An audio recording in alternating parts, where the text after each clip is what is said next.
Dober večer, drage gledalke, cenjeni gledalci. Lepo pozdravljeni in dobrodošli v nocojšnji oddaji Pravi ključi. Če je usojeno, se bo zgodilo. Če ni, počakaj. Prihaja nekaj boljšega. Vse se namreč zgodi z namenom. Pravkar slišano je zapisala moja nocojšnja gostja v predgovor svoje knjige Avtobiografija z naslovom Nekaj vam želim povedati. Gospa Vlasta Nussdorfer, lepo pozdravljeni in dober večer. Pozdravljeni tudi vi, vaše gledalke in gledalci. V predgovor vaše knjige ste med drugim tudi napisali, kako vas običajno predstavijo, ko se pojavite v javnosti ali na kakšnih prireditvah. In naj povzamem na kratko. Vlasta Nussdorfer je pravnica, ki je uspelo diplomirati v manj kot 4 letih. Službo je dobila na tožilstvu, v 35 letih se je povzpela od pripravnice do namestnice temeljnega javnega tožilca, okrožne, višje in vrhovne državne tožilke. 6 let je bila sekretarka Društva državnih tožilcev Slovenije in 6 let njegova predsednica. Leta 2003 je ustanovila Beli obroč Slovenije in mu predsedovala do nastopa funkcije varuhinje človekovih pravic, ki jih je upravljala 6 let. Danes je svetovalka v kabinetu predsednika republike Boruta Pahorja. To je del zgodbe. Če bi ostali pri tem, potem ne bi nastala tako debela in zajetna knjiga pripovedi o mojem življenju. Torej, to je le okvir. Vse ostalo pa je skrito v knjigi. Priznam, gospa Vlasta, da sem to vašo knjigo prebrala na mah ali zelo na hitro, prvič in potem še enkrat počasi. In da je ta knjiga na nek način, bi jo lahko definirala kot, nekateri pravijo, kot kriminalka v nekaterih poglavjih, predvsem pa sem jo nekako zaznala kot učbenik. Učbenik, kjer se morda na nekaterih področjih posameznih poglavij tudi osebno prepoznam, če parafraziram, v naši dejavnosti. Otroštvo. Začeli ste na začetku v otroštvu. In priznam, da sem vas nekako, vašo podobo sem si nekako zamislila precej drugače, kot jo razpredate v svoji knjigi. Da ste imeli praktično dvojno otroštvo, bi lahko rekli, oziroma otroštvo, ki vas je posebej zaznamovalo. 2 domova, 2 materi. Morda z našimi gledalci na kratko podelite to zgodbo. Imela sem pravzaprav srečo, nekateri ne bi rekli temu tako, a zame je bilo to res usodno. Rodila sem se seveda staršema, a pri starosti 2 let sem usodno zbolela za hudim oslovskim kašljem. In to ravno takrat, ko se je rodil moj bratec. Nisem še imela niti 2 let pravzaprav. In takrat so zdravniki materi svetovali, da ni v stiku z menoj, zato ker bi bilo lahko to usodno za komaj rojenega bratca Milivoja. In zato me je teta, tudi to je velika usoda, ki je bila že takrat precej prisotna v mojem življenju, tako so mi pripovedovali, bila je brez otrok, odpeljala na Bled. Na Bledu so imeli moji predniki še v času Prve svetovne vojne zatočišče kot begunci. Tudi to je zanimivo. Vsak ima koga od beguncev v družini. In takrat so s Primorske očitno odšli na Bled, imeli so neke povezave in s teto in tudi najbrž stricem, ki je prihajal, sva preživeli nekaj mesecev, mislim, da 2 na Bledu. Od takrat dalje pa me nekako ni želela vrniti staršem. Tako zelo se je navezala name, ne vem, kakšni boji so potekali med njimi. Odpotovala sem s stricem in teto v Koper, ker je stric dobil tam službo. Prej je bil sodnik v Novi Gorici, potem je postal okrožni gospodarski sodnik v Kopru. In tako sem svoje otroštvo, odkar se ga pač spominjam, preživljala v tem lepem, čudovitem obmorskem mestecu. Tja sem odhajala tudi v šolo, prve 4 razrede sem naredila. Potem pa bodo najbrž bralci, bralke knjige zelo presenečeni, zaradi česa sem se morala pravzaprav vrniti k staršem. Šlo je za neko družinsko ljubosumje, mamino sestro, ki je pravzaprav stricu večkrat prišepnila, da ni lepo, da ima tujega otroka. Stric kot pošten, pravičen je začel na teto vplivati, da bi me vsaj malo vrnila. In tako sem prišla v majhno vasico Bate pri Novi Gorici, k očetu, materi in tudi k bratu. Vendar za mene so bili to na nek način tujci. A tudi to je bila moja usoda, da sem se vživela v čisto drugo okolje. Iz nekega mesta, lepote. V knjigi opisujem tudi, kako me je stric učil govoriti pravilno slovenščino, kako zelo natančen je bil pri tem, kaj vse sem se naučila do 11. leta, tako da sem zelo dobro opremljena prišla v osnovno šolo Solkan, 5. razred. In tam se je spet pisala moja usoda. Teta je sicer velikokrat prihajala na obisk, nenehno sem hodila v Koper k njej. Morda je bilo zanimivo tudi za vas, da sem zapisala stavek, da kot otrok sem imela skoraj več karanten kot astronauti. Takrat, ko sem knjigo pisala, namreč še ni bilo teh karanten, ki jih danes občutimo, ko smo vsi zaradi virusa doma. Vendar takrat sem jih primerjala z astronauti. Res je, kadar sem prišla v Koper, sem se morala obnašati na nek način, ki je bil zelo uglajen, lep, natančen, vse je bilo v redu zapisano, mirno, redno. Doma je bilo bolj sproščeno, tako da sem spoznala tudi drugi način življenja.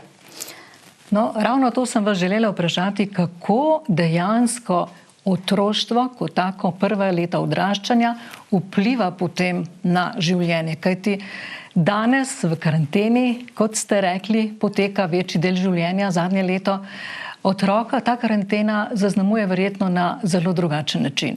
Vas je otroštvo zaznamovalo na 2 načina. V knjigi pišete, v enem domu sem bila zelo strogo vzgajena. Naučila sem se takih in drugačnih manir, kot ste rekli, lepega slovenskega jezika, bontona, pokončne drže, ne nazadnje tudi hoje.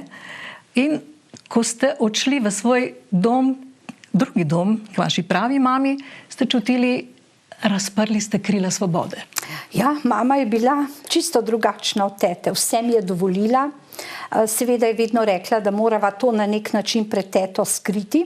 Tako da, kadar se je približeval tetin obisk, smo se vsi v hipu spremenili. In seveda, ko sem odšla v Koper, je bilo spet drugače. Teta me je spraševala, kako je bilo doma, če sem se držala vseh zapovedi. Najtežje je bilo pravzaprav tudi pri jeziku, kajti primorščina, ki je zelo zanimiva in sem se jo že takrat naučila, je čisto drugačna od knjižne slovenščine. Nekaj dni sem bila zato kar skrita pred javnostjo, da sem spet bila popolnoma urejena. Ampak jaz sem bila kar rojena igralka, kar hitro sem se prelevila v drugo vlogo in točno vedela, kaj želi teta in kako je pri mami. In pravzaprav potem sem odšla že v gimnazijo, tam je bilo spet malo samostojnosti, niso želeli, da se vozim, ker bi se morala voziti v gimnazijo, tako da sem dobila neko najemodajalko, ki je bila tudi zelo posebna, tudi ob njej bi lahko marsikdo klonil, lahko ne bi hodila v šolo, lahko bi opustila karkoli. Meni je to dajalo tako neizmerno moč, ko sem ugotavljala, kako različni ljudje so, kakšni živijo. Ta je bila precej skopa. Tako da nisem pa nikoli, to je moja pravzaprav značilnost čez celo življenje, tako da največ ljudje izvedo meni v knjigi. Nisem nikoli pripovedovala nikomur o vsem tem, kar sem doživljala, razen tu pa tam, prijateljicam, celo moji družini kasneje, ne vsega. Vse se mi je zdelo, da kar ti naloži življenje, moraš sprejeti. In potem sem odšla pri 19 letih, no potem sta se še teta in stric preselila v Novo Gorico, nekako nista zdržala, da bi živela v Kopru in jaz v Gorici. Spet sem nekako bila samo njuna, že pri 17 letih, 3. letnik gimnazije. Ta je bila posebna, vse opišem tako, kot je bilo. Tudi moje sošolke tedanje pravijo, da je zapisano res do potankosti. Ni bila prav lahka gimnazija. No, potem vstopim pa v študentsko življenje in kje se znajdem? Znajdem se v Ljubljani pri teti Pavli. Ta teta je pa zgleda spet usodna za moje življenje, kajti bila je velika, velika prostovoljka Rdečega križa. in uvedla me je v številne akcije, čuvala sem otroke na Debelem rtiču, delala za Rdeči križ, se vozila z avtobusom na različne krvodajalske akcije in kdo bi si mislil, da bom čez desetletja se tudi sama s tem ukvarjala. Ta teta bi bila kar ponosna name in spet sem morala teti, moji drugi mami, pripovedovati, da ni tako hudo, ker so sumili, da me izkorišča za kakšno delo, ampak seveda je teta rekla, to je najina skrivnost. Ampak prostovoljstvo se vas je že zelo zgodaj dotaknilo. In prav prostovoljstvo, pomoč, humanitarne aktivnosti so še kako pomembne tudi danes v današnjem času. Prostovoljstva ste se lotili, kot pravite v knjigi in kot ste ravnokar rekli, že v času, ko ste bili gimnazijka. In to v zgodnjih jutranjih urah ste morali pomagati, kaj ne? Ja, drugi so šli recimo normalno na fakulteto, pa še to jim je bilo težko. Mene je teta zbudila že 5:30, mogoče celo 5. In ob 6 sva že brzeli z avtobusom, nabirali krvodajalce, se spomnim Ilirije, drugih tovaren, jih vozili na Zavod za transfuzijsko medicino, s katerim sem kasneje kar lepo sodelovala, ker sem zbirala prostovoljne darovalce kostnega mozga, samo to je bilo čez mnogo let. No in tako sva pač delali zelo, zelo pomembno delo. Zvečer sem pisala vse te diplome za krvodajalce. Teta me je vpregla v vse svoje dejavnosti in je rekla, tvoj študij prava ni tako težak, da ne bi zmogla še delati. In sem se naučila, da delaš, študiraš. Seveda sem pa v tistih letih že spoznala tudi svojega bodočega moža in se v 2. letniku prava že kar odselila k njegovi mami, ko je on šel v vojsko. Tako da zelo hitro sem živela. No in če ste že omenili vašega bodočega moža, posebna zgodba je tudi Bojan, moje ime, kaj ne? Je tudi o vašem možu. Tudi on je bil pravnik. Tudi on v bistvu vaju je na nek način pravo združilo. Ja, oba sva bila študenta, on absolvent, jaz čista brucka, ko sva se spoznala v Nuku. Potem sem šla že kar kmalu k njegovi mami, ki me je posvojila praktično, zelo se mi bila všeč. In ko je on odšel v vojsko, je pritiskala name, da pridem od tete živeti k njej. Nekaj časa nisem, sem oklevala, potem sem pa šla. In ko se je vrnil iz vojske, sva se poročila, to je bilo v mojem 3. letniku fakultete, potem pa v 4. sem zanosila in tudi zato, kot piše, da sem diplomirala prej kot v 4 letih, sem res želela končati študij pred porodom, ker sem pričakovala, da me bo to lahko kasneje oviralo in kakšna sreča, da sem diplomirala tako zgodaj, kajti taščo je zadela, so najprej trdili kap, pozneje ugotovili, da gre za možganski tumor in nikoli ni čuvala najine hčerke. Ni zmogla, umrla je v približno 6 mesecih po odkritju bolezni, tako da pravzaprav rojstvo hčerke in njen tumor sta sovpadala in takrat se je spet začelo neko posebno obdobje v mojem življenju. No, zelo zanimivo. Danes v obdobju korona časa mnogi skrbijo za sorodnike, za otroke, predvsem pa tudi za starejše. In vi ste skrbeli tako za svoje 2 otroka, pozneje zelo kmalu se vam je rodil tudi poleg hčerke Andreje sin Peter in ste skrbeli tudi za svoje tete. Ja, to mi je bilo spet usojeno. Jaz ne vem, kar leple so se name vse te dolžnosti, ki so bile prijetne. Ena je bila moževa teta, ki je bila zelo stara in je bila nekaj let doma. Na začetku je celo čuvala Andrejkico, ker sem pri njenih 5 mesecih že dobila službo in takrat ni bilo vrtca. Tako da smo jo kar upregli v to. Bila je pa tako boga in stara, da je tudi ona končala v domu. Potem sem imela to svojo teto, drugo mamo, bomo rekli, ki je prišla iz Nove Gorice po smrti, to se je dogajalo vse istočasno, strica živeti v Ljubljano in sem skrbela za njo in potem je prišla k nam še njena sestra iz Amerike, ki je umrl mož, imela je 3 sinove in je želela biti pokopana v Sloveniji. In ker so zdravniki trdili, da bo živela samo še 3 mesece, jo je moj bratranec pripeljal, da bo umrla v Sloveniji. Živela pa je 10 let.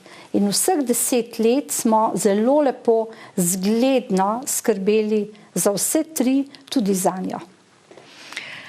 Ko ste se odločali za svojo poklicno pot, gospa Vlasta, ste se odločali tudi za v novinarski hiši, ste medijski, tudi za poklic novinarja. Malce vas je morda mikala tudi medicina. Ampak človek bi rekel, ko bere vašo knjigo, da vaš poklic prava, ki ste ga pravzaprav študirali, študij prava, nekako na nek način subtilno združuje vse to, v čemer ste morda sanjali in v čemer ste tehtali. Ja, zelo mi je bilo všeč novinarstvo, tako da sem enkrat skrivaj odšla v en kraj blizu Gorice, Šempas, ki ga sploh nisem poznala, in sem napisala en potopis in poslala v neko revijo, ki je takrat izhajala, ker sem videla, da izbirajo najboljši potopis. Nisem nič povedala doma, ne? Ampak ko sem bila pa nagrajena in sliko na naslovnici sem pa že morala povedati. No in takrat sta teta in stric ugotovila, da sem zelo blizu poti, stric je najbrž bolj želel pravo, na novinarstvo. In vem, da so mi rekli, da novinarji mladi umirajo, da je to tako težek poklic, da ni za žensko, da bi me prepričali. Ne? No, ampak jaz sem se kljub temu, veste, vpisala, pa mislim, da nihče ni vedel, na obe fakulteti. In sem začela hoditi malo na novinarstvo, malo na pravo. Ampak potem sem srečala, vidite, tudi to je usoda nekega kolega, študenta, ni bil pravnik, ko sem mu tako ljubeznivo povedala, da hodim na dve, pa je rekel, zakaj pa tudi na novinarstvo. Ja, se ka me zelo zanima in tako. Je pa rekel, si, če boš pravnica, boš tudi lahko kriminalke pisala. No, in sem rekla, ma se res, dve fakulteti je kar malo težko in potem, če pomislite še teto in njeno dobrodelnost, bi se težko išlo. In potem sem res pustila novinarstvo, se predala pravu, ampak kot vidite, celo življenje pišem. Knjige, potem kolumne, marsikaj. Res pisanje mi je pa šlo od rok, če kaj tono. In govorjenje. Ja, napisali ste 10 knjig. Kaj vas je prav pritegnilo k pisanju prve knjige? Kdaj? Joj, to je pa tako lepa in zanimiva zgodba. Jaz sem vedno razmišljala, da bi mogoče enkrat knjigo napisala. No, ampak takrat smo ustanovili Beli obroč leta 2003 decembra in jaz si nisem predstavljala, da bomo tako životarili. Ne vem, kaj sem si zamišljala, da bo denar kar prihajal. Ne? In leto 2004, jaz sem bila tožilka, jasno, ne moreš zdaj prositi za neke donacije, smo komaj preživeli, tista skromna članarina, mi smo si zadali za cilj, da pomagamo žrtvam, delimo finančno pomoč. Ja, od kje, ne, če nismo imeli nič? No in potem sem jaz slučajno leta 2005 poleti, mislim, da je bil avgust mesec, tik pred dopustom, me je moja prijateljica povabila na en dogodek, ki je bil posvečen bolnicam z rakom, z limfomom. In tam je bila dr. Marija Vegel-Pirc. Jaz sploh ne vem, zakaj, mi je dala en velik zvezek, še zdaj vem, da je bil take lila, roza, zelo močne barve in svinčnik ali pero, in je rekla, vi ste enkrat rekli, da boste knjigo napisali, lejte, je rekla, zdaj poletje, če greste na dopust, imate čas, napište jo. Mene je to tako usodno pravzaprav prepričalo, da jo moram, da sem jo začela res tistega avgusta pisati in decembra isto leto so išle naše deklice z žigalicami. To je bil strašen podvig. Torej, ob službi, Belem obroču, od poleti napisati knjigo, jo izdati, sem dobila in založnika, da ni bilo treba nič pravzaprav založiti, kje bi imeli denar, da bi to plačali. In ta knjiga je bila prav senzacija. 5000 izvodov, 2 ponatisa, in s to knjigo je Beli obroč zaživel. Ne le, da je učila ljudi, kakšne so žrtve, kako je treba pomagati, ampak je tudi finančno potem smo lahko pomagali in Beli obroč je s to knjigo začel svojo pot, prepoznavno tudi v javnosti, zato ker ko je bila knjiga napisana, so me vabili na vse konce Slovenije. Mi smo letno prepotovali 25 000 kilometrov. To je bilo vse popoldne, po službi. Jaz sem čisto vsak dan v tednu, sigurno 5 dni, včasih 6-krat, šla na teren. Torej, po težki službi sem potovala v vse kraje, poznam vse šole, vse kraje po Sloveniji, majhne, velike. In tam sem predstavljala v knjižnicah, kulturnih domovih, na raznih zborovanjih knjigo, zgodbe, nasilje, združevala to, kar sem iz službe vedela, pa kar je Beli obroč počel. In tako pravzaprav se je začela ta moja mogoče pot prepoznavnosti. Iz te knjige, za katero pač sem dobila idejo pri dr. Mariji Vegel-Pirc, nisem niti vedela, o čem naj opišem, ampak se mi je zdelo, če je društvo Beli obrod za pomoč, da je treba o žrtvah. Celo daleč sem šla preko zgodbic, 12 sem jih napisala, jih ni bilo težko, ker sem jih imela v glavi na stotine iz svojih spisov tožilskih, tako da sem jih malo priredila, da se niso prepoznale, čeprav marsikdo je rekel, veste, kar nastopam v vaši knjigi v več zgodbah celo, ne? A veste, to je vse podobno pri žrtvah, ne? No in tako pravzaprav sem res to knjigo začela in nadaljevala naslednje leto z dečki, zato da ne bi bili diskriminirani.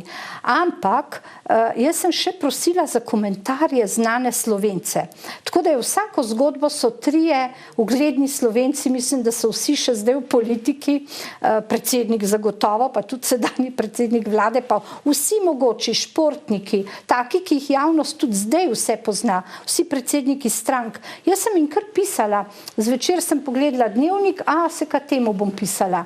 In pravzaprav mislim, da je bila ena odklonitev v smislu, da je bil prepozen nekdo, da bi napisal tekst, ker se je septembra pa že zelo mudilo in ga ni oddal, drugače so pa vsi napisali. Tako da so v knjigi pri vsaki sem pazila, da so tudi cvetličarje, pa en upokojenec, zdravniki, športniki, vsi politiki, vse stranke, ki so bile takrat, ki so kaj pomenile, sem kar pisala predsednikom. In so prebrali zgodbo in napisali komentar. Tako da te deklice so res živele in še zdaj živijo, tudi krasna naslovnica je bila, vse je bilo pa na prijateljski bazi. Naslovnico je narisala ena prijateljica, pa vse risbice teh. Lektorirala je Aksinja Kermauner, s katero sva prijateljevali in tudi pozneje, ona se ukvarja s slepimi, sva veliko ustvarjali. Pravzaprav ni bilo stroškov, tisk je založnik dal ves denar, založil, potem smo mu plačali, ko je knjiga že bila prodana, tako da se je dalo, veste, z minimalnimi napori to narediti. Dečki nikoli niso dosegli te popularnosti, naši dečki z ulice, so bili lepi, krasni, tudi z njimi sem potovala, pa sem pa kar pisala. Da ste lahko pisali in delili te zgodbe potem širše, s širšo javnostjo, je verjetno preplet vašega službovanja na tožilstvu, kjer so se dogajale velike zgodbe, ki so se vas, kot pišete, močno dotaknile, nekatere še danes nosite v sebi.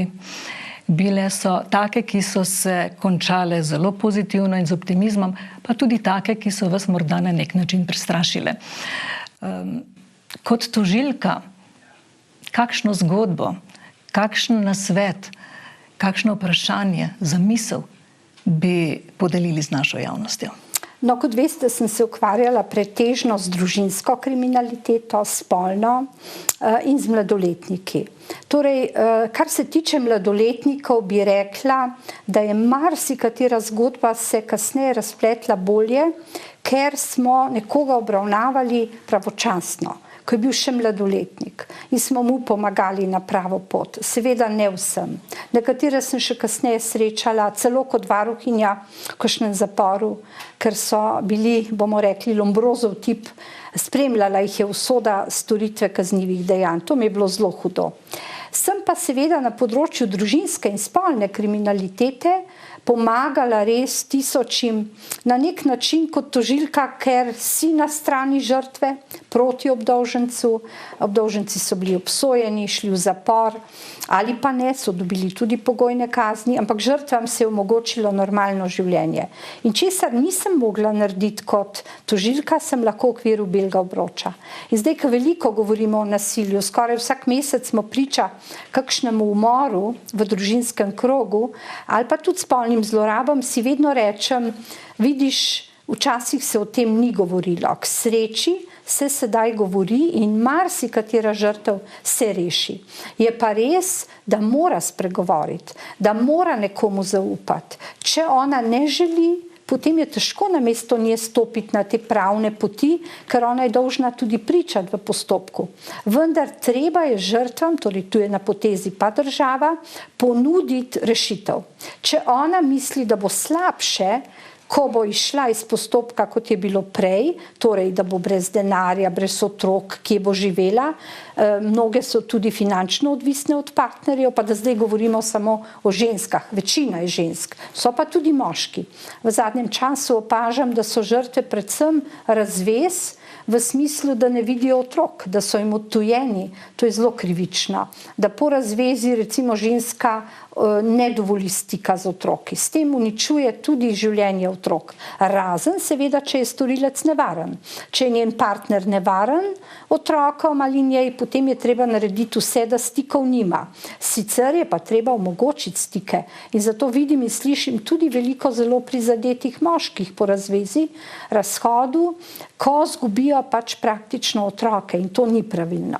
Tako da svetovala bi, da kljub temu, da se nekdo razide s partnerjem, ne pozabi tega, da imata otroka ali otroke, da so ti zelo pomembni v njihovem življenju in da jih ne smejo odtujevati. Nasilje je pa treba prenehati dovolj zgodaj, da nismo potem priče zgodbam, ki so zelo tragične in ki jih mediji ponavadi izpostavite potem, ko že nekdo izgubi življenje, drugi gre v zapor, otroci so pa sirote.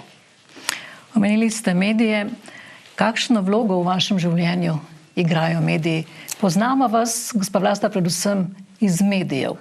In ko preberemo to knjigo, spoznamo nekaj več. Ja, mediji ste bili moji spremljevalci praktično, odkar sem prišla na tožilstvo, ne sicer takoj. Na začetku smo bili zelo zaprti, kar se tiče obravnav, tožilci, sodniki. Mediji niste spremljali obravnav.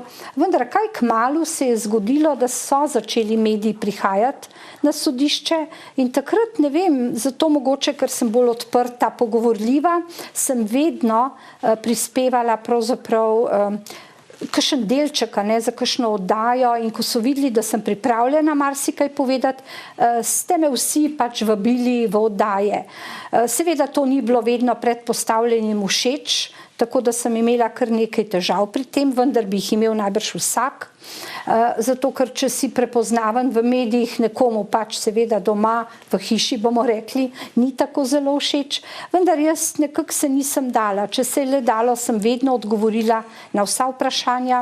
Kot tožilka seveda sem morala imeti dovoljenje predpostavljenih, razen pri enem generalnem tožilcu, ki je začasno vodil, Francu Maziju, ni bilo potrebno, tam je dal popolnoma proste roke in takrat sem mislila, da sanjam od sreče, da je to možno. Ni mi bilo treba nikoli nič vprašati, šla sem kamor sem hotela in povedala, kar sem želela. Izjavil je, da sem celo ponos tožilstva, vendar to je kratek čas trajalo. Potem so bile spet težave, vendar jaz sem imela potem obvod beli obroč.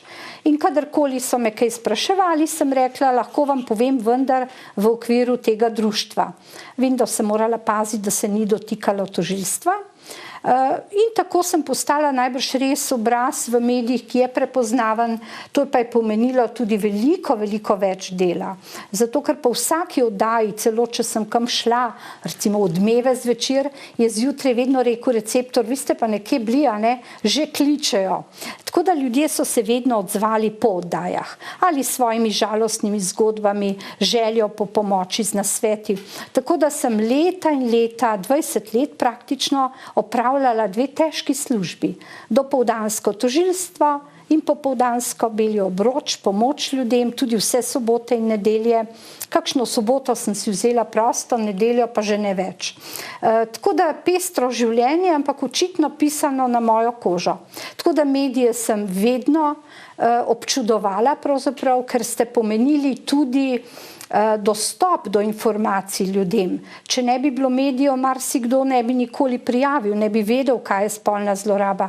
Zato sem tudi vedno nastopala rada, da sem ljudem pomagala in povedala preko medijev, kako je treba živeti, kako je treba ukrepati, kaj narediti.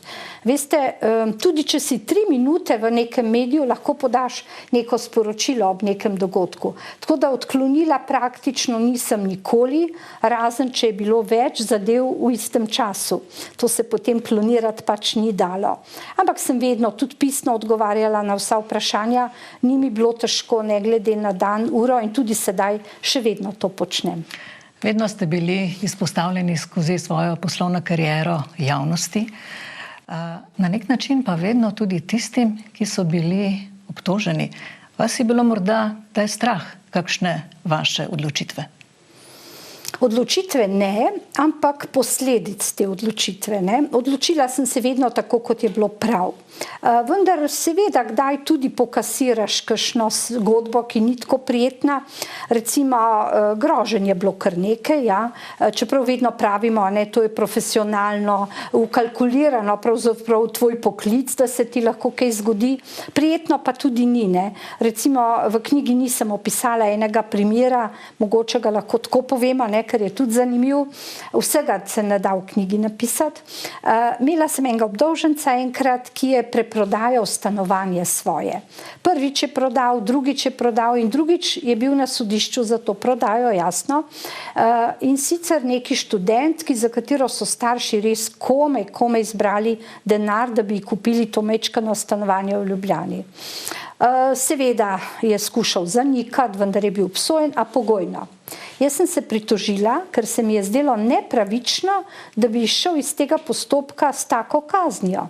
In uspela. In tisti dan, ko je višje sodišče spremenilo, torej pogojno, kolikor mesecev je imel pogojne, toliko je imel pozneje zapora po moji pritožbi, sem ga jaz, torej ko je on očitno zvedel, ker sem tudi jaz dobila ta spis, sodbo višjega, sem ga zagledala neko jutro v bližini svojega doma. Malo mi je bilo čudno, ne vem, celo leto ga nisem videla, ta pa tukaj stanuje. Pa sem šla v službo. Ko sem prišla domov, sem v nabiralniku našla žlico, tako veste, veliko jedilno žlico, ki je imela čisto zvit vrat. To je pomenilo zvit telo moje, pa zvit vrat, ne. Torej, zavil ti bom vrat, bi to prevedli, ne. Ja, ni bilo prijetno. Šla sem na policijsko postajo, ga prijavila, ker sem tudi vedela, da je on, kdo drug. Policisti so ga obiskali, je strašno zanikal, dokazov tudi nisem imela, ne, razen tudi na žlici sigurno ni bilo nobenih sledi. Ampak strah vseeno je bil nekako v meni, samo pol je šel sedeti in ga nikoli več nisem videla. Meni se je zdela odločitev, da se pritožim, pravična. Reakcija njegova, glejte, je bila izjemno pretirana, tako se pač ne dela. Nisem bila tudi edina kriva, se ga je sodišče obsodilo, a ne višje. Vendar na tožilce se je kdaj zgodilo, da se je kakšen tudi tako neprimerno obnašal, tako da nekaj dogodkov sem pa tudi v knjigi opisala. Morda se dotakniva še enega dogodka, ki je tudi še posebej zaznamoval vaše življenje. To je dogodek, ki je usodno zaznamoval vašega moža. Ja, moj mož kot pravnik v gospodarstvu je pač obravnaval in imel v disciplinskem postopku nekega možakarja, ki je imel, mislim, da tatvine, pa tudi pijačo in seveda izgubil službo. Ampak jaz tega nisem niti vedela. Ampak na dan osamosvojitve, to se pravi ti znameniti junijski dan, stanovali smo čisto blizu tega prireditvenega prostora, sva se sprehodila, da bi potem z bloka gledala prireditev. Sprehodila sva se, tam je bila rdeča preproga, ko je naenkrat nekdo planil nanj in to je bil ta možakar. Vpil je, da mu je uničil življenje, bil je zelo vinjen, res, tako da je komaj hodil. Mož trdi, mislim, da je res, da sta bila dva in da je eden takoj izginil. Prišla je policija, ker jo je kar mrgolelo tam. On je povedal, kaj se je zgodilo. Mojega moža je to strašno pretreslo, zato ker je šlo za izjemno hud napad nanj, fizičen, tako da mu je tudi strgal oblačila. Šla sva domov, ampak najbrž, če ne bi bilo drug dan te grozne vojne, 10-dnevne, mogoče bi jo odnesel veliko bolje. Tako pa se je pojavila kar huda bolezen pri njemu in je bil še isto leto, decembra, tudi upokojen. To je bilo za nas zelo hud dogodek, ki je zaznamoval družino, 30 let je invalidsko upokojen, takrat je komaj izpolnil 15 let delovne dobe in je dobil res majhno invalidsko penzijo. In tako smo pač živeli vsa leta. To je neka usoda, ki te doleti, ki te spremlja, zato mnogima ne, ki jamrajo, ki pripovedujejo, kako jim je hudo, dostikrat bi rada rekla, veste, vsak ima nek svoj križ, ki ga nosi, vsak ima preizkušnje. Ampak ko jih doživiš, moraš tudi preživeti. Jaz bi lahko takrat, veste, zelo klonila, ne? Imela sem 2 otroka, 11 in 14 let stara. V občutljivem obdobju ostala sem praktično samohranilka. Mož od tedaj dalje ni več ne delal, imel je veliko zdravstvenih težav, pridružile so se še druge, težka srčna operacija. Tako da naša družina je živela ob tej hudi bolezni, moram reči, izjemno lepo. Jaz se nisem udala, tudi službi, če veste, sem pravzaprav še po tem 91. letu največ naredila. Vsi položaji, vse, kar sem dosegla, sega v obdobje po tem letu, ne. Do 18. leta sem zelo pazila na oba otroka, da sem jima dala maksimalno opremljenost za življenje. To se mi zdi, da je največja dota. Takrat se nisem izpostavljala. Po 99. sem pa postala predsednica Društva državnih tožilcev Slovenije.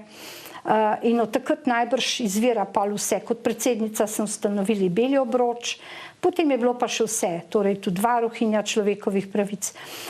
Ja, v knjigi opisujem to in jaz mislim, ko ste rekli učbenik, da je zato učbenik, ker ljudi nauči, da je situacija, ki jo moraš preživeti in sprejeti. Tudi danes, ne, je pač korona. Vedno je nekaj. Ampak vsako stvar se da za nekaj izkoristiti. Ali tisti čas izkoristiš, sem brala, marsikdo zdaj pravi, sem se umiril, sicer bi pregorel. Hudo je seveda za tiste, ki izgubijo službo, ki nimajo denarja, ki propadejo. Tukaj res ne morem zdaj reči, da se vsak lahko na tak način pobere. Vendar, ko prebereš tudi mojo knjigo, vidiš, da je življenje polno preizkušenj. In da včasih ljudje mogoče v njej spoznajo, da tisto, kar oni mislijo, da je najhujše, niti ni. A veste, kot varuhinja sem poslušala zgodbe ljudi, ki so imeli čisto vse, pa so želeli ohraniti 2 metra zemlje ob hiši in so se za to 10 let pravdali in živce zgubili, končali s tabletami za spanje. Pa sem rekla, je to vredno.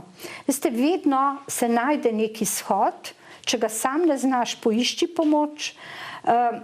Težko je reči ljudem, da je čisto vse brezizhodno. Jaz sem vedno, tako kot ste rekli, moj moto je bil, če nekaj ne uspe, sprejmi, prihaja nekaj boljšega. Tudi če ne pride, je ta tolažba v redu. A veste, se lahko ne pride, pa rečem, ja, pa ni prišlo, mogoče je pa tudi to dobro. In jaz sem to vedno znala izkoristiti, ne.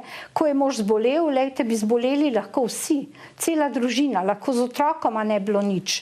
Zato sem zelo ponosna na njiju, da sta vse to uspela prebroditi, da imam zdaj 3 vnuke, da se družimo, da smo krasna družina. Mi pravzaprav živimo zelo lepo in marsikdo bi rekel skromno, nič pretiranega. Veste, jaz tudi nikoli nisem imela kakšnih groznih želja potovati. Jaz sem vse počitnice porabila za delo. A veste, ljudje so pa jamrali, joj, kam bom šel smučati, kam bom šel na morje, pa če ni bil cel mesec na morju, je bilo to prehudo, pa če je bilo slabo vreme na morju, je bilo hudo. Jaz, če sem imela slabo vreme, sem pa kaj pisala. Pravzaprav so stvari, ki jih ne moreš spremeniti, jih sprejmeš in poskušaš obrniti v dobro. In večini primerov uspe. Če sam ne, moraš poiskati pa pomoč. Zato pa imamo toliko institucij, ki ti morajo pomagati. Na nek način, tudi ko sem se pogovarjala s kolegi, da boste nocoj moja gostja, so rekli, vedno je na fin način štrlela iz povprečja. In ja, veliko čeri vam je bilo tudi nastavljenih v vaši poslovni poti. Ampak ste zelo pogumno zapisali, da sem kljub mnogim slabim izkušnjam srečna, da sem izbrala tožilski poklic, zadovoljna z vsem, kar mi je prinesel. Opisujete tudi kar nekaj grenkih dogodkov, ki so bili javnosti zastrti, verjetno ste jih omilili, pa vendarle ste jih omenili. Grenki so vas utrdili, njihovim povzročiteljem želim sporočiti, vaš trud je bil zaman. Niste me zlomili, niste me zlomile. Vse, kar sem doživela in preživela, se je izplačalo in nisem klonila. Ja, tudi to je eden izmed naukov, ko se človek zamisli v svojem življenju. Nikoli niste klonili. Verjetno se vas ljudje še nekako najbolj spominjajo v zadnjem obdobju, ko ste bili varuhinja človekovih pravic. Ampak v prvo vam ni uspelo. Ne, in tudi to se mi je zdelo potem, ko sem razmišljala super. Ne. Takrat sem bila sicer žalostna, ker me je podprlo toliko ljudi, a veste, da si razočaran. Takrat sem pisala poslancem, koliko imam podpor, to jih je bilo tisoče, no, to je bilo toliko ljudi, da vam ne moram povedati, ne, in nisem postala. Ampak sreči, da nisem, zato ker v tistih letih 6, ko jaz nisem bila varuhinja, sem napredovala do vrhovnega tožilstva, veliko sem še na področju belega obroča naredila, pa kluba Janinih Slovenk. Skratka, veste, vsaka stvar se da razložiti tako ali drugače. In potem sem zelo pripravljena, z več znanja, prišla z vrhovnega tožilstva za varuhinjo in od tam sem lahko pravzaprav zaključila 41-letno poklicno pot in sedaj sem pro bono svetovalka pri predsedniku, torej s tem znanjem, z vsem. Če bi pa dovolj zgodaj postala, pa ne vem, bi se morala najbrž še vrniti nazaj na tožilstvo, ker mandat mi je miroval tudi sedaj. Jaz bi lahko bila sedaj še vedno vrhovna tožilka, ampak sem se mandatu odpovedala, ker se mi je zdelo, da je čisto dovolj, da se ne vračam. Jaz se zelo nerada vračam nazaj, tudi nisem več predsednica belega obroča. Ko sem postala varuhinja, sem vse te funkcije, ki bi mi jih lahko očitali, a ne, da, a veste, si za eno nevladno pristranski pri drugih, a ne, vse opustila. Torej, s položajem varuhinje 23. februarja 13 sem predala predsedovanje belega obroča, predsedovanje kluba Janinih Slovenk in sem bila samo še varuhinja. Je bil pa heca, veste, ljudje, kako si zamišljajo službo varuhinje, ne. Mi je enkrat rekel, ampak vse ste še tožilka, ne? Ne, sem ka samo varuhinja. A ja, jaz sem mislil, da ste dopoldne tožilka, popoldne pa tako varuhinja. Ne, sem ka, veste, kakšna funkcija je? Pa pravi, a ja, pa niste sami tam. Sem ka, ne, to je 40 ljudi. Ja, kaj pa pol delajo? A veste, ljudje si ne predstavljajo institucije, kaj pomeni, koliko pošte dobiš, koliko vsega, to je šlo v 20 000 pošt letno, nastopov, dogodkov. Jaz sem imela tudi po 5-6 na dan kot varuhinja, ne? In recimo mislijo, da je to tako, mal bypass, za zraven opravljaš. Tako da ljudje pač razmišljajo v okviru tega svojega znanja, ki ga imajo vedenja, tako da jim nisem zamerila, ampak sem skušala povedati, da je to resna funkcija biti varuhinja, ne? Da imaš tako odgovornost, toliko delaš. Jaz sem tudi tam delala vse nedelje. Sobote sem imela proste, nedelje pa ne. No, kot varuhinja človekovih pravic ste verjetno pridobivali, kot ste sami rekli, veliko pisem, podpore, pa tudi morda kakšna vprašanja, ki jih morda niste mogli ali pa znali razrešiti. Še danes z varuhom človekovih pravic, pa tudi v minulih obdobjih, niso vsi zadovoljni. Spominjam se, mislim, da ste v knjigi zapisali ali ste mi povedali, da ste šli na obisk tudi v eno šolo, ko so vam rekli, ja, še ena, ki je prišla na oglede. Ja, veste, to je bil pa skoraj eden prvih dogodkov. Vem, da je bil marec, zato ker 21. marca je svetovni dan Downovega sindroma in takrat jaz sem pa februarja konec začela, ne, 25. je bil moj prvi službeni dan. No, in sem šla res v šolo Ljudevita Pivka na Ptuju. Pač malo predtem sem videla en prispevek, kako pravzaprav je tam vse uničeno, kako bi radi novo šolo. Še zdaj bi se lahko narisala, sicer rišem zelo slabo, ampak točno vem, kako je izgledala fotografija te šole. In jaz tja pridem in seveda so sprejeli nas zelo lepo, ampak stavek, ki so mi ga pa povedali, me je pa zelo prizadel. In sicer so rekli, veste, saj niste prvi tukaj, tukaj je bilo že veliko, tudi predsedniki so bili, pa marsikdo od politikov, ampak nikoli se pa nič ne zgodi. Jaz pa, veste, težko prenesem nekaj, da bi rekla, da sem čist brez haska, da delam, da ni nobenega rezultata mojega dela. In ko sem prišla nazaj k varuhu, sem rekla tako, zdaj se bomo pa mi zagrizli v to, da bo ta šola zrasla. Seveda so bili tudi kakšni proti, so rekli, pa se to ni naša naloga in to. In jaz sem sklicala vse župane, 16 občin, vem, da je bilo okrog Ptuja. Eni niso želeli dati denarja, zato ker niso imeli otrok v tej šoli. Torej so rekli, ko jih bomo imeli, rabili, bomo prispevali. Ampak se veste, kako zgraditi šolo, če ni dovolj denarja. In takrat sem poklicala, vem, da je bil minister Pikalo in je prišel en njegov sekretar zadolžen za finance in sem izsilila pravzaprav, da smo pri nas podpisali aneks k pogodbi o gradnji. Zato, ker nisem več verjela, da bojo dali denar. Župani so rekli, ne bomo mogli graditi, potem oni so rekli, bomo dali, seveda bomo, ampak nikoli ne veš. In takrat vem, da so mi nekako učitali, da to pa ni naloga varuha. Ampak gledajte, šola je zrasla in sem šla na otvoritev, smo prerezali trak. Vem, da je ena gospa Reva celo umrla, ki je bila predstavnica sveta staršev in da so mi takrat to povedali, ki je zelo me obveščala, kako gradnja poteka. Vsi ti otroci so bili tam, meni so bili otroci s posebnimi potrebami izjemno pri srcu. Ko sem napisala namreč drugo knjigo, leta 2006 sem potovala v VDC Draga, delovni center Draga Ig, in tam sem jaz prvič v življenju videla take otroke in odrasle. Jaz nisem mogla verjeti, da jih je preko 300. In ko sem to videla, sem z njimi navezovala neke stike, obiskovala jih, vsako leto smo jih obiskovali, no in zato pravzaprav so me tudi na Ptuju pritegnili. In smo uspeli, gledajte, mogoče je bilo nekaj, česar niso bili vajeni, da se pri varuhu podpiše aneks pogodbi. Ampak jaz nisem več zaupala nikomur, jaz sem rekla, če ne vidim podpisa, ne vem, če bo šola. In je bila. Kdo vam pri vaših aktivnostih, dobrodelnih namenih, humanitarnih notah stoji ob strani? Kdo vam pomaga? Ja, zdaj odvisno, katere aktivnosti so bile. V Belem obroču sem imela nekaj ožjih sodelavcev, zlasti tajnico, ki je z mano potovala, to je bila Ljuba Capuder. Midve so prepotovali z njenim možem, ki naj je vozil, vzadej v avtu sva uradovali, klicali ljudi. Tako da sem imela en ožji tim, izvršni odbor, ampak ti moraš biti tista gonilna sila. Veste, če predsednik ni tako aktiven, potem tudi zamre delo. Jaz sem bila prepoznavna, veliko donacij smo za to dobili, vabljena na dogodke, vedno so se spomnili, še zdaj moram reči, pred kratkim mi je nekdo iz tistih časov napisal, da bi radi se spet srečali in sem povedala, da je zdaj nova predsednica in tako, ampak da še pomagam, če je treba.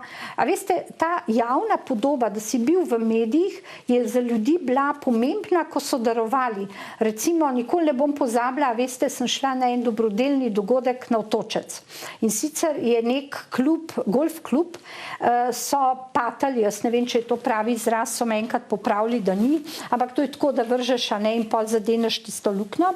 In tisti, ki večkrat mora patati, da doseže tisto luknjo, plača za vsak tak nezadetek 20 €, se mi zdi. No, in so zbirali za Beli obroč. No, malo pred tem je pa k meni prišel en režiser, mlad, študent, mogoče celo, ki je rekel, da bi zelo rad o otrocih s posebnimi potrebami en film pripravil, ampak da ni nikjer nobenega denarja in posluha. No in, a veste, kaj pravite, usoda. Takrat se je zbiral denar za Beli obroč, ampak mene so dali sedeti k mizi, kjer je bil en vinar. Še zdaj se spomnim. Vinar kot vinar je začel pripovedovati, s čim se on ukvarja, koliko ima vina, jaz nisem poznala, ga. Pa je pa rekel, veste, vi imate ta Beli obroč, ampak jaz, če za koga sem, pa podpiram, so pa otroci s posebnimi potrebami. Veste, meni so se takoj prižgale vse lučke in vsi signali v glavi, a res sem rekla prav prijazno, torej, če bi dali komu, bi dali raj za te otroke. Ja, je rekel, veste, bolj žrtve že, je rekel, ampak jaz, se kaj, veste, da jaz imam pa prav en tak predlog, ker ne vem, kako ga rešiti, ker se je name obrnil ta režiser in je dal 3000 €, toliko je bilo dovolj, da so oni sami film Nevidni, ki je bil predvajan na TV Slovenija večkrat, potoval je celo Evropski parlament, bila sem v kinu Šiška, je bila predstavitev uradna, noč so nastopale vse te osebe s posebnimi potrebami in gledajte, iz enega dogodka, na katerem smo dobili kar malo, mislim, da 500 € takrat na Otočcu, ampak jaz sem pridobila 3000 € za čist drugo stvar. Tako sem vedno mrežila. Če je kdo rekel, da mu je to bolj všeč, sem rekla, gledajte, lahko donirate temu. Potem recimo so bili ljudje, ki so rekli, veste, jaz ne dam nobenemu, če ga ne vidim. Jaz bi zelo rada v konkretni žrtvi. Enkrat me ena gospa, ne vem, me je preizkušala ali kaj, je rekla, jaz ne bi dala niti ven, ampak eni družini, da jih peljem v Mercator in da jim kupim, recimo je bilo novo leto, cel pršut. Gospa, sem rekla, to ni noben problem. Jaz vam tako družino zrihtam, vi peljte v Mercator, kupite pršut, vino, kar hočete, sladkarije, kavo, karkoli boste želeli donirati za novo leto. Ampak a veste, da ni prišla? To me je pa potrlo. Tako da imam zelo lepe zgodbe, ljudi, ki so bili izjemni, ki so pravzaprav pomagali konkretnim družinam, celo povabili na kakšno kosilo družino, mamo z otrokom, pa so mi pol oboji prepodvali, kako je bilo na tem kosilu, a ne?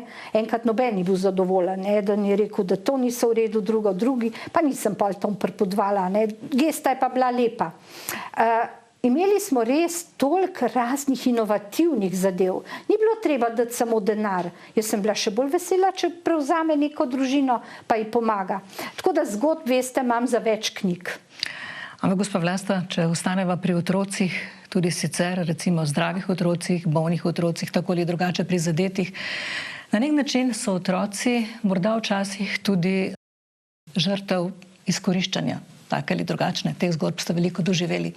Pa če se postaviva ob koncu najine vdaje nocoj v sedanji čas, ker veliko otrok je, če lahko temu tako rečemo, demonstriralo proti zaprtju šol skupaj s starši.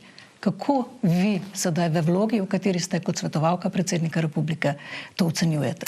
Jaz sem to spremljala, to je bilo pred kratkim, ko so se v določenih regijah zaprle šole, nenadoma 4 dni odprte, potem zaprte. Jaz sem gledala te starše, tudi otroke.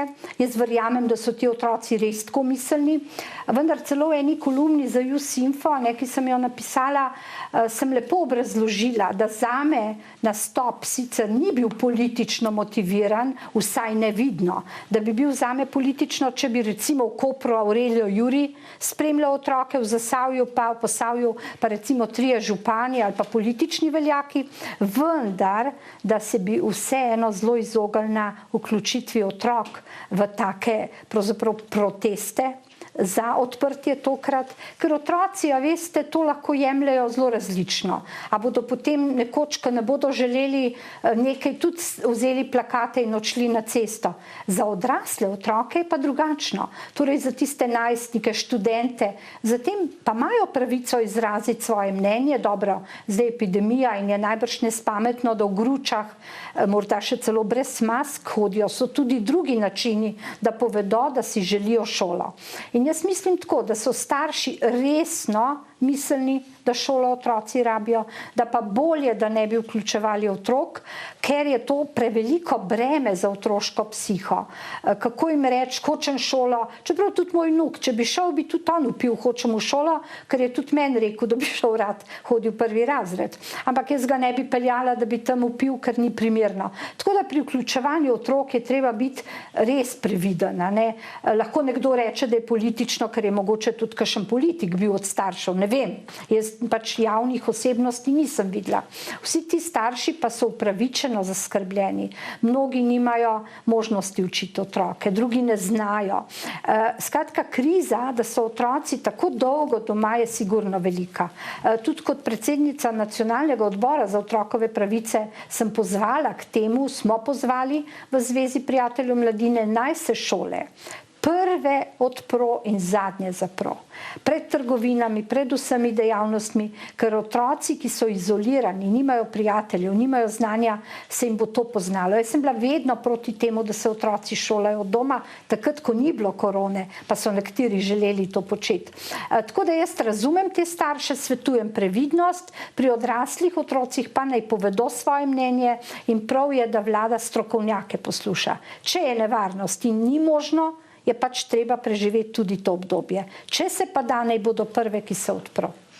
To je verjetno tema že za eno novo vdajo, ki bi ravno tako zahtevala 60 minut, 1 uro ali celo več.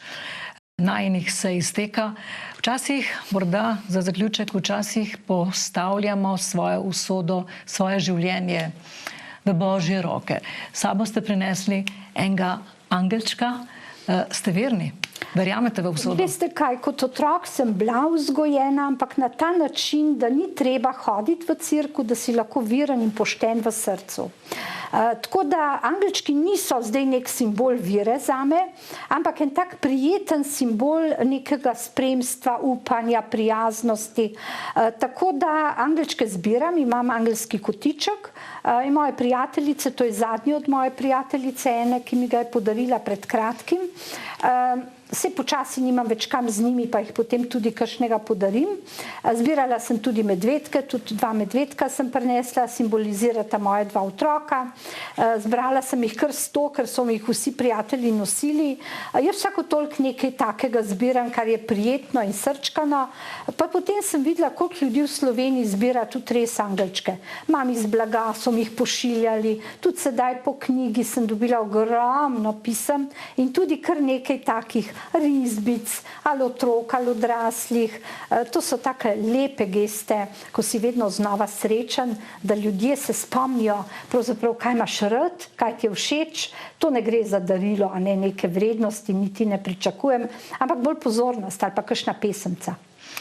Ena velika pozornost pa je, s katero nekako tudi zaključujete vašo knjigo, pa bi tako sklenili morda tudi našo nocojšnjo oddajo. To je beseda hvala. Ja, jaz se rada vedno vsem zahvalim, zato ker se mi zdi, da si vsak zasluži zahvalo, tudi za tako majčkano dejanje, za vsako stvar, ki ti jo omogoči, če je prijazen, si zasluži, če nekaj pravzaprav od nekoga dobiš tudi na svet, mogoče. In jaz sem se ob koncu knjige zahvalila številnim, ki so mi stali ob strani pravzaprav na tej življenjski poti. Beseda hvala je zelo skromna, ampak lepa in pove tudi veliko. Tudi vam hvala za to oddajo. Hvala lepa tudi vam. V mojem imenu, v imenu naše ekipe, naših gledalcev še enkrat čestitke za 11. knjigo, še katera, še kdaj, ob priliki. Hvala za vse te lepe misli in pa tudi za marsikaj, kar ste morda v naši oddaji nocoj na tak način razkrili prvič. Naj bo ključ, ki bo morda marsikomu odprl notranjo stisko ali pa vrata v lepši jutri. Hvala. Hvala tudi vam, spoštovane gledalke in gledalci, če ste nas spremljali, bodite lepo in srečno.